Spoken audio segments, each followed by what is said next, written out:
12 ବର୍ଷରେ ଆଗାମୀ ଯାତ୍ରା ବର୍ଷ ଯାତ୍ରା ଶ୍ରୀ ବିଶ୍ୱ ଦରବାରର ନବକଳେବର ଯାତ୍ରା ମଇଦାନକୁ ଆସିବ ଯାତ୍ରା ଧଉଳି ଗଣନାଟ୍ୟ। ପ୍ରସ୍ତୁତି ପଥରେ ଆଗେଇ ଚାଲିଛି ଯାତ୍ରା ଯାଜ୍ଞସେନ। ଜୟ ଜଗନ୍ନାଥ, ନମସ୍କାର। ମୁଁ ସନ୍ତୋଷ କୁମାର ଟିକିଏ କଥା ୟୁଟ୍ୟୁବ ଚ୍ୟାନେଲକୁ ଆପଣମାନଙ୍କୁ ସ୍ୱାଗତ କରୁଅଛି। ଆଜି 2024 ମସିହା ମେ ମାସ 2 ତାରିଖ ପବିତ୍ର ଗୁରୁବାର। ମା ମହାଲକ୍ଷ୍ମୀଙ୍କ କୃପାରୁ ଆଜିର ଦିନଟି ଆମ ସମସ୍ତଙ୍କ ପାଇଁ ମଙ୍ଗଳମୟ ହେଉ। ଏବେ ଆସନ୍ତୁ ଯିବା ନାଟକୀୟ କାର୍ଯ୍ୟକ୍ରମକୁ। ଆଜି କାହାର କେଉଁ ନାଟକ କେଉଁଠି? ରଙ୍ଗୀନ ରାତି ରଙ୍ଗମଞ୍ଚରେ ଆଗେଇ ଆସୁଛି ଯାତ୍ରା ଜଗତର ରାଣୀ ଯାତ୍ରା ସିଂହ ବାହିନୀ।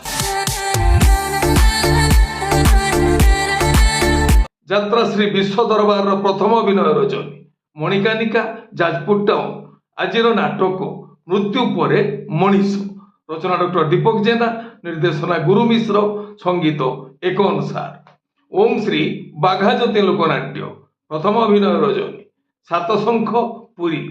ଆଜିର ନାଟକ କନ୍ଦେଇ ବାରୁଛି ଉପରବାଲା। ରଚନା ଡକ୍ଟର ନିହାର ମହାନ୍ତି, ନିର୍ଦ୍ଦେଶନା ଶିବ ସ୍ୱାଇଁ, ସଙ୍ଗୀତ ମିହିର ମହାନ୍ତି। କଳିଙ୍ଗ ଗଣନାଟ୍ୟ। ତୃତୀୟ ଅଭିନୟ ରଚନୀ ବନ୍ଦାଳ ଚୌଦ୍ୱାର କଟକ। ଆଜିର ନାଟକ କମଳ ଦେଶର ରାଜକୁମାରୀ। ରଚନା ସନ୍ତୋଷ ନାରାୟଣ, ନିର୍ଦ୍ଦେଶନା ଶାରଦା ରଣା, ସଙ୍ଗୀତ ବିକାଶ ଶୁକ୍ଳା। ଯାତ୍ରା ଇନ୍ଦ୍ରଭୁବନ। ଦ୍ୱିତୀୟ ଅଭିନୟ ରଚନୀ ଡାଳିଯୁଡ଼ା ଚୌଦ୍ୱାର କଟକ। ଆଜିର ନାଟକ କୋଟିଏ ପୁଣ୍ୟରେ ଗୋଟିଏ ଝିଅ। ରଚନା ସନ୍ତୋଷ ନାରାୟଣ, ନିର୍ଦ୍ଦେଶନା ଶାରଦା ରଣା, ସଙ୍ଗୀତ ଅମୃତାଂଶୁ ପଟ୍ଟନାୟକ। ଯାତ୍ରା ଶ୍ରୀ ମା ବାଣେଶ୍ୱରୀ। ପ୍ରଥମ ଅଭିନୟ ରଚନୀ ଜଖପୁରା ଯାଜପୁର। ଆଜିର ନାଟକ ଜିତିବୁ ଯଦି ତୁ ଏକଲା ଚାଲ। ରଚନା ଅଜୟ ସାହୁ, ନିର୍ଦ୍ଦେଶନା ତାପସ ସ୍ୱାଇଁ, ସଙ୍ଗୀତ ମିହିର ମହାନ୍ତି। ଶିବାନୀ ଗଣନାଟ୍ୟ। ଦ୍ୱିତୀୟ ଅଭିନୟ ରଚନୀ ଷଣ୍ଢପଲ୍ଲୀ ପଟ୍ଟାମୁଣ୍ଡେଇ କେନ୍ଦ୍ରାପଡ଼ା। ଆଜିର ନାଟକ ଆଖି ତୋର ଲୁହ ମୋର।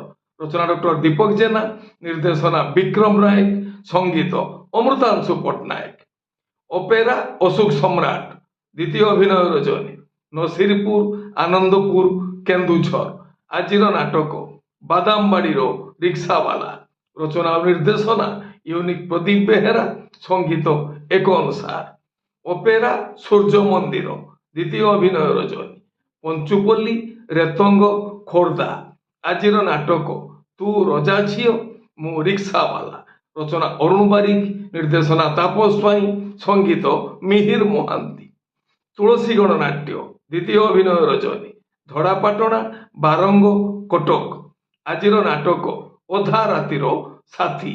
ରଚନା ଓ ନିର୍ଦ୍ଦେଶନା ୟୁନିକ୍ ପ୍ରଦୀପ ବେହେରା, ସଙ୍ଗୀତ ବିକାଶ ଶୁକ୍ଳା। ମା ଶକ୍ତିମୟୀ ଲୋକନାଟ୍ୟ। ଦ୍ୱିତୀୟ ଅଭିନୟ ରଚନୀ ନଡ଼ିଆଯୋଡ଼ି ବଳଙ୍ଗା ପୁରୀ। ଆଜିର ନାଟକ ଆଖିର ଜନମ କାନ୍ଦିବା ପାଇଁ। ରଚନା ସନ୍ତୋଷ ନାରାୟଣ, ନିର୍ଦ୍ଦେଶନା ଶାରଦା ରଣା, ସଙ୍ଗୀତ ପୀତବାସ। ଯାତ୍ରା ଦୁର୍ଗା ମନ୍ଦିର। ଦ୍ୱିତୀୟ ଅଭିନୟ ରଚନୀ ନୃତାଙ୍ଗ ମାହାଙ୍ଗା କଟକ। ଆଜିର ନାଟକ ଭୁଲିଗଲା ପରେ ଭଲରେ ଅଛି। ରଚନା ଓ ନିର୍ଦ୍ଦେଶନା ହର ବାରିକ, ସଙ୍ଗୀତ ମିହିର ମହାନ୍ତି। ଯାତ୍ରା ଆକାଶଗଙ୍ଗା। ଦ୍ୱିତୀୟ ଅଭିନୟ ରଚନୀ ଦେଉଳପଡ଼ା କେନ୍ଦ୍ରାପଡ଼ା। ଆଜିର ନାଟକ ନିଜ ସ୍ୱାମୀ ଆଉ ଭଲ ଲାଗୁନି। ରଚନା ଜଗନ୍ନାଥ ରାଉତ, ସଙ୍ଗୀତ ଓ ନିର୍ଦ୍ଦେଶନା ଏନ୍ ଜ୍ଞାନେନ୍ଦ୍ର। ଗୌରୀ ଗଣନାଟ୍ୟ। ପ୍ରଥମ ଅଭିନୟ ରଚନୀ କ୍ଷମା କରିବେ ଗୌରୀ ଗଣନାଟ୍ୟ। ଚତୁର୍ଥ ଅଭିନୟ ରଚନୀ ବଡ଼କୂଳ ରାଜନଗର କେନ୍ଦ୍ରାପଡ଼ା। ଆଜିର ନାଟକ ଲାଗିଲାରେ ପ୍ରୀତିରଙ୍ଗ ଲାଗିଲା। ରଚନା ଅରୁଣ ବାରିକ, ନିର୍ଦ୍ଦେଶନା ଯୁଗେନ୍ଦ୍ର ମଲ୍ଲିକ, ସଙ୍ଗୀତ ମିହିର ମହାନ୍ତି। ଯାତ୍ରା ରଙ୍ଗମହଲ। ତୃତୀୟ ଅଭିନୟ ରଚନୀ ଭିକାରୀପଡ଼ା ଚନ୍ଦନପୁର ପୁରୀ। ଆଜିର ନାଟକ ମୁଁ ଗୋଟେ ଝିଅର ବାପ। ରଚନା ଓ ନିର୍ଦ୍ଦେଶନା ହର ବାରିକ, ସଙ୍ଗୀତ ମିହିର ମହାନ୍ତି। ଯାତ୍ରା ସ୍ୱପ୍ନମହଲ। ପ୍ରଥମ ଅଭିନୟ ରଚନୀ ଦଶପଲ୍ଲା ଲଙ୍କାପୋଡ଼ି ଉତ୍ସବ ନୟାଗଡ଼। ଆଜିର ନାଟକ ହାରିବନି କେବେ ବାପର ପୁଅ। ରଚନା ଅଜୟ ସାହୁ, ନିର୍ଦ୍ଦେଶନା ତାପସ ସ୍ୱାଇଁ, ସଙ୍ଗୀତ ମିହିର ମହାନ୍ତି। ଯାତ୍ରା ରାଜନନ୍ଦିନୀ। ପ୍ରଥମ ଅଭିନୟ ରଚନୀ ଥାଇଳ ବାଲିକୁଦା ଜଗତସିଂହପୁର। ଆଜିର ନାଟକ ଏମିତି ବନ୍ଧନ କେମିତି ହେଲା। রচনা জীবন জেনা, নির্দেশনা বিজয় দাস, সঙ্গীত প্রেমানন্দ। কোଣାର୍କ ଗଣନାଟ୍ୟ ତୃତୀୟ ଅଭିନୟ ରଜନୀ, ମଙ୍ଗଳା ଛକ, ମାର୍ସା ଘାଇ, କେନ୍ଦ୍ରାପଡ଼ା। ଆଜିର ନାଟକ ସେଇ ଗୋଟିଏ ଭୁଲ ପାଇଁ, ରଚନା ଡକ୍ଟର ଦୀପକ ଜେନା, ନିର୍ଦ୍ଦେଶନା ଗୁରୁ ମିଶ୍ର, ସଙ୍ଗୀତ ଅମୃତାଂଶୁ ପଟ୍ଟନାୟକ। ତାରିଣୀ ଗଣନାଟ୍ୟ ପ୍ରଥମ ଅଭିନୟ ରଜନୀ, ଶିରାପୁର, ସୋର, ବାଲେଶ୍ୱର। ଆଜିର ନାଟକ ପାପ ଜଗିଛି ପାଳ ଭୂତ, ରଚନା ଇଞ୍ଜିନିୟର ପ୍ରଶାନ୍ତ ପୁହାଣ, ନିର୍ଦ୍ଦେଶନା ମାନସ ଭୂୟାଁ, ସଙ୍ଗୀତ ମିହିର ମହାନ୍ତି। ଅପେରା ସାଇ ସମ୍ରାଟ ଦ୍ୱିତୀୟ ଅଭିନୟ ରଜନୀ, ଉବାଶାସନ, ଉତ୍ତରା ଛକ, ପୁରୀ। ଆଜିର ନାଟକ ତୁ ଯେଉଁଠି ଥିଲେ ବି ମୋର, ରଚନା ଡକ୍ଟର ସୁଧାଂଶୁ ନାୟକ, ନିର୍ଦ୍ଦେଶନା ଅଶ୍ରୁମୋଚନ ମହାନ୍ତି, ସଙ୍ଗୀତ ବିକାଶ ଶୁକ୍ଳା। ରାଜଧାନୀ ଅପେରା ଚତୁର୍ଥ ଅଭିନୟ ରଜନୀ, ଝାଡ଼ଙ୍ଗା, ଯାଜପୁର। ଆଜିର ନାଟକ ରାତି କଥା ଛାତିରେ ଥାଉ, ରଚନା ପପୁ ବ୍ରହ୍ମ, ନିର୍ଦ୍ଦେଶନା ରଞ୍ଜନ ବିଶ୍ୱାଳ, ସଙ୍ଗୀତ ବିକାଶ ଶୁକ୍ଳା। ଯାତ୍ରା ସ୍ୱର୍ଣ୍ଣମହଲ ଦ୍ୱିତୀୟ ଅଭିନୟ ରଜନୀ, ହରିଷଣ୍ଢ, ନିମାପଡ଼ା, ପୁରୀ। ଆଜିର ନାଟକ ରାତି ସୁନ୍ଦରକୁ ସାଥୀ ସୁନ୍ଦର, ରଚନା ଅନୁରାଗ, ନିର୍ଦ୍ଦେଶନା କିଶୋର ଖଣ୍ଡୁଆଳ, ସଙ୍ଗୀତ ବିକାଶ ଶୁକ୍ଳା। ଆପଣମାନେ ଜାଣିଲେ ଆଜି କେଉଁ ସ୍ଥାନରେ କେଉଁ ଯାତ୍ରା ଅନୁଷ୍ଠାନ କେଉଁ ନାଟକ ମଞ୍ଚସ୍ଥ କରିବ। ମନେ ରଖନ୍ତୁ ଯାତ୍ରାପ୍ରେମୀ ଦର୍ଶକ ବନ୍ଧୁ, ସ୍ଥଳ ବିଶେଷରେ ବିଶେଷ କାରଣ ପାଇଁ ନାଟକର ନାମ ପରିବର୍ତ୍ତନ ହୋଇପାରେ, ଯାତ୍ରା ପରିବେଷଣ ମଧ୍ୟ ବାତିଲ ହୋଇପାରେ। ଟିକିଏ କଥା ଚ୍ୟାନେଲ ଆପଣମାନଙ୍କର ଚ୍ୟାନେଲ। ଟିକିଏ କଥା ଚ୍ୟାନେଲରେ ଯାତ୍ରା ସମ୍ପର୍କିତ ସମସ୍ତ ସଠିକ ତଥ୍ୟ ଜାଣିବା ପାଇଁ ଚ୍ୟାନେଲକୁ ସବସ୍କ୍ରାଇବ କରନ୍ତୁ, ଆଉ ପାଖରେ ଥିବା ବେଲ୍ ଆଇକନକୁ ଦବାଇ ଦିଅନ୍ତୁ।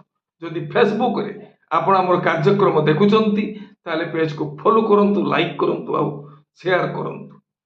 11 ବର୍ଷ ପରେ ଆଗାମୀ ଯାତ୍ରା ବର୍ଷରେ 12 ବର୍ଷରେ ପଦାର୍ପଣ କରିବା ପାଇଁ ଯାଉଅଛି ଶ୍ରୀ କିଶୋର ଚନ୍ଦ୍ର ମିଶ୍ରଙ୍କ ପ୍ରଯୋଜିତ କଳାର ମୟୂର ସିଂହାସନ ଯାତ୍ରା ଶ୍ରୀ ବିଶ୍ୱ ଦରବାର।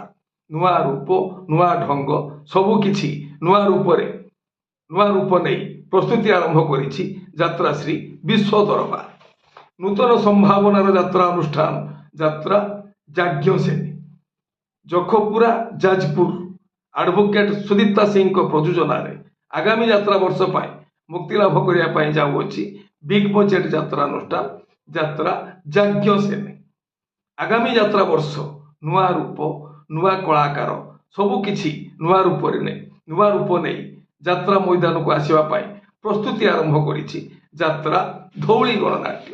ଏ ହେଲା ଆଜି ସକାଳର କିଛି ଯାତ୍ରା ସମ୍ପର୍କିତ ଖବର ଯାତ୍ରା ପ୍ରେମୀ ଦର୍ଶକମାନଙ୍କ ପାଇଁ। ପୁଣି କିଛି ନୂଆ କଥା, ନୂଆ ସମ୍ଭାବନାର ବାର୍ତ୍ତା ନେଇ ମୁଁ ଆସିବି ଆଉ ଏକ ସ୍ୱତନ୍ତ୍ର ଏପିସୋଡରେ। ସେତେବେଳେ ପର୍ଯ୍ୟନ୍ତ ବିଦାୟ ଦିଅନ୍ତୁ। ନମସ୍ତେ, ଭଲରେ ରହିବା ସମସ୍ତେ। ଜୟ ଜଗନ୍ନାଥ।